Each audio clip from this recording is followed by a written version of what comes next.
Bomb ಸ್ಫೋಟ ಆಗ್ತಾ ಇದ್ದಾಗೆ ಸಹಜವಾಗಿ ಪೊಲೀಸರು ಕೂಡ ಅಲರ್ಟ್ ಆಗಿದ್ದಾರೆ. ಲಗೇಜ್ಗಳನ್ನ ಹೋಮ್ ಗಾರ್ಡ್ ಚೆಕ್ ಮಾಡ್ತಾ ಇದ್ದಾರೆ.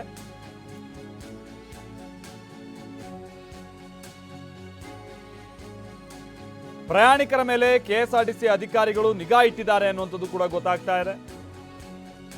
ಅನುಮಾನಾಸ್ಪದವಾಗಿ ವ್ಯಕ್ತಿಗಳೇನಾದ್ರು ಕಂಡು ಬರೋದು ಅಥವಾ ಯಾರಾದ್ರೂ ಸುಮ್ಮನೆ ಬ್ಯಾಗ್ ಅನ್ನ ಬಿಟ್ಟು ಹೋಗಿರೋದು ಅಥವಾ ಏನಾದ್ರು ಅನುಮಾನಾಸ್ಪದವಾಗಿ ಎಲ್ಲಾದ್ರೂ ಬ್ಯಾಗ್ ಒಂದೇ ಇದ್ರೆ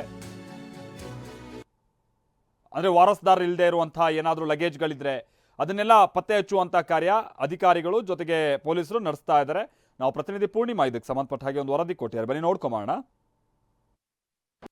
ರಾಮೇಶ್ವರಂ ಕಫೆಯಲ್ಲಿ ಏನು ಬಾಂಬ್ ಬ್ಲಾಸ್ಟ್ ಆದಂತಹ ಪ್ರಕರಣಕ್ಕೆ ಸಂಬಂಧಪಟ್ಟ ಹಾಗೆ ಈಗಾಗಲೇ ಜನರಲ್ಲೂ ಕೂಡ ಒಂದು ರೀತಿಯಾದಂತಹ ಭಯದ ವಾತಾವರಣ ಇದೆ. ಹೀಗಾಗಿ ಯಾವುದೇ ಕಾರಣಕ್ಕೂ ಕೂಡ ಈ ರೀತಿಯ ಘಟನೆಗಳು ಮತ್ತೆ ಮರುಕಳಿಸಬಾರದು ಅನ್ನುವಂಥ ಕಾರಣಕ್ಕೋಸ್ಕರ ನಗರದ ಕೆಎಸ್ಆರ್ಟಿಸಿ ಬಸ್ ನಿಲ್ದಾಣದ ಕೂಡ ಈಗಾಗಲೇ ಸೂಕ್ತ ಕ್ರಮವನ್ನು ಕೂಡ ತೆಗೆದುಕೊಳ್ಳಲಾಗ್ತಾ ಇದೆ. ಬೆಳಗ್ಗೆಯಿಂದಲೇ ಕೂಡ ಸೆಕ್ಯೂರಿಟಿಗಳನ್ನು ಕೂಡ ಜಾಸ್ತಿ ಮಾಡಲಾಗಿದೆ. ಜೊತೆಗೆ ಹೋಮ್ ಗಾರ್ಡ್ಸ್ಗಳನ್ನು ಕೂಡ ಜಾಸ್ತಿ ಮಾಡೋದ್ರ ಜೊತೆಗೆ ಬರುವಂತಹ ಪ್ರಯಾಣಿಕರ ಮೇಲೆ ಈಗಾಗಲೇ ನಿಗಾ ಕೂಡ ಇಡಲಾಗಿದೆ. ವಿಜಿಲ್ಸ್ ಗಮನಿಸ್ತಾ ಹೋಗ್ಬೋದು. ಸದ್ಯಕ್ಕೆ ನಾನು ಕೆಎಸ್ಆರ್ಟಿಸಿ ಬಸ್ ನಿಲ್ದಾಣದಲ್ಲಿದ್ದೀನಿ.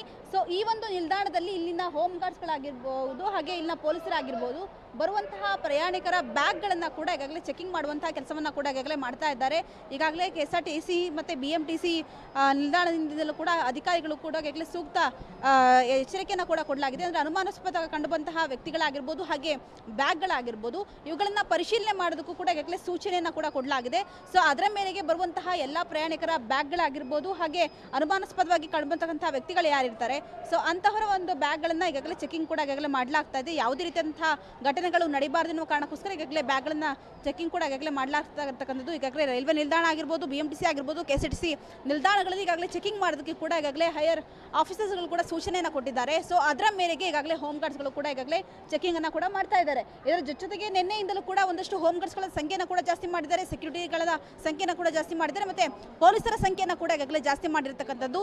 ಯಾವುದೇ ರೀತಿಯಾದಂತಹ ಘಟನೆಗಳು ನಡೀಬಾರ್ದು ಎನ್ನುವಂತಹ ಕಾರಣಕ್ಕೋಸ್ಕರ ಈಗಾಗಲೇ ಹೈ ಸೆಕ್ಯೂರಿಟಿಯನ್ನು ಕೂಡ ಈಗಾಗಲೇ ಮಾಡಲಾಗ್ತಾ ಇದೆ. ಜೊತೆಗೆ ಬ್ಯಾಗ್ಗಳನ್ನು ಕೂಡ ಈಗಾಗಲೇ ಪರಿಶೀಲಿಸುವಂತಹ ಕೆಲಸವನ್ನು ಕೂಡ ಈಗಾಗಲೇ ಮಾಡ್ತಾ ಇದ್ದಾರೆ. ಇನ್ನು ನಿನ್ನೆವರೆಗೂ ಕೂಡ ಅಂದರೆ ಒಂದಷ್ಟು ಹೋಮ್ ಗಾರ್ಡ್ಸ್ಗಳು ಅಂದರೆ ಒಂದು 5 ರಿಂದ 6 ಜನ ಹೋಮ್ ಗಾರ್ಡ್ಸ್ಗಳು ಮಾತ್ರ ಇರ್ತಾ ಇದ್ರು. ಆದರೆ ಇವತ್ತು ಹೋಮ್ ಗಾರ್ಡ್ಸ್ಗಳ ಸಂಖ್ಯೆಯನ್ನು ಕೂಡ ಈಗಾಗಲೇ ಜಾಸ್ತಿ ಮಾಡ್ತಾ ಇದ್ದಾರೆ. ಇನ್ನು KSRTC ಬಸ್ ನಿಲ್ದಾಣ ಅಂತ ಹೇಳಿದರೆ ಪ್ರತಿದಿನವೂ ಕೂಡ ಸಾವಿರಾರು ಸಂಖ್ಯೆಯಲ್ಲಿ ಬಂದು ಪ್ರಯಾಣಿಕರು ಒಂದೂರಿಂದ ಮತ್ತೊಂದೂರಿಗೆ ಹೋಗ್ತಾ ಇರ್ತಾರೆ. ಸೊ ಇಂತಹ ಸಂದರ್ಭದಲ್ಲಿ ಯಾವುದೇ ರೀತಿಯಾದಂತಹ ಅವಘಡಗಳು ನಡೀಬಾರ್ದು ಎನ್ನುವ ಕಾರಣಕ್ಕೋಸ್ಕರ ಈ ರೀತಿಯಾದಂತಹ ಕ್ರಮವನ್ನು ಕೂಡ ಈಗಾಗಲೇ ತೆಗೆದುಕೊಳ್ಳಲಾಗ್ತಾ ಇರತಕ್ಕಂಥದ್ದು. ಇನ್ನು ನಿನ್ನೆ ಬಾಂಬ್ ಬ್ಲಾಸ್ಟ್ ಪ್ರಕರಣಕ್ಕೆ ಸಂಬಂಧಪಟ್ಟ ಹಾಗೆ ಏನು ಅನುಮಾನಾಸ್ಪದ ವ್ಯಕ್ತಿ ಏನು ಕಂಡು ಬಂದಿದ್ದಾನೆ ಆತ ಕೂಡ ಈಗಾಗಲೇ BMTC ಬಸ್ ನಿಲ್ದಾಣದಲ್ಲಿ ಬಸ್ನಲ್ಲಿ ಓಡಾಡಿದಂತಹ ಸೂಚನೆಗಳು ಕೂಡ ಸಿಕ್ಕಿದೆ. ಸೊ ಇದರ ಮೇರೆಗೆ ಈಗಾಗಲೇ BMTC ಮತ್ತು KSRTC ಬಸ್ ನಿಲ್ದಾಣದಲ್ಲಿ ಈಗಾಗಲೇ ಸೂಕ್ತ ಕ್ರಮವನ್ನು ಕೂಡ ತೆಗೆದುಕೊಳ್ಳಲಾಗ್ತಾ ಇದೆ. ಯಾವುದೇ ರೀತಿಯಾದಂತಹ ಅನುಮಾನಾಸ್ಪದ ಬ್ಯಾಗ್ಗಳಾಗಿರ್ಬೋದು ಹಾಗೆ ವ್ಯಕ್ತಿಗಳು ಕಂಡುಬಂದಂತಹ ಸಂದರ್ಭದಲ್ಲಿ ಅವರನ್ನು ಚೆಕ್ ಮಾಡೋದಾಗಿರ್ಬೋದು ಹಾಗೆ ಬ್ಯಾಗ್ಗಳನ್ನು ಕೂಡ ಚೆಕ್ ಮಾಡುವಂತಹ ಕೆಲಸವನ್ನು ಕೂಡ ಈಗಾಗಲೇ ಮಾಡಲಾಗ್ತಾ ಇದೆ. ಕ್ಯಾಮರಾ ಪರ್ಸನ್ ಶೇಖರ್ ಜೊತೆ ಪೂರ್ಣಿಮಾ, TV9 ಬೆಂಗಳೂರು. ಇದು KSRTC ಬಸ್ ನಿಲ್ದಾಣದಲ್ಲಿ ಇವತ್ತು ಪೊಲೀಸರು ಬಹಳ ಪರಿಶೀಲನೆಯಲ್ಲಿ ತೊಡಗಿರುವಂತಹ ಸಂದರ್ಭ.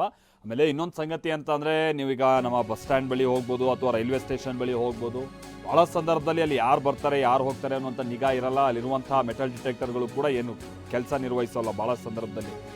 ಬಟ್ ಈಗಂತೂ ಅದು ಭಾಳ ಅನಿವಾರ್ಯವಾಗಿ ಅದನ್ನು ಪತ್ತೆ ಹಚ್ಚಬೇಕಂತ ಅನಿವಾರ್ಯತೆ ಇದೆ. ಕೆಲಸ ಕಾರ್ಯ ಭಾಳ ಕ್ವಿಕ್ಕಾಗಿ ಕಟ್ನಿಟ್ಟಾಗಿ ಮಾಡಬೇಕಂತದ್ದು ಅನಿವಾರ್ಯತೆ ಇದೆ.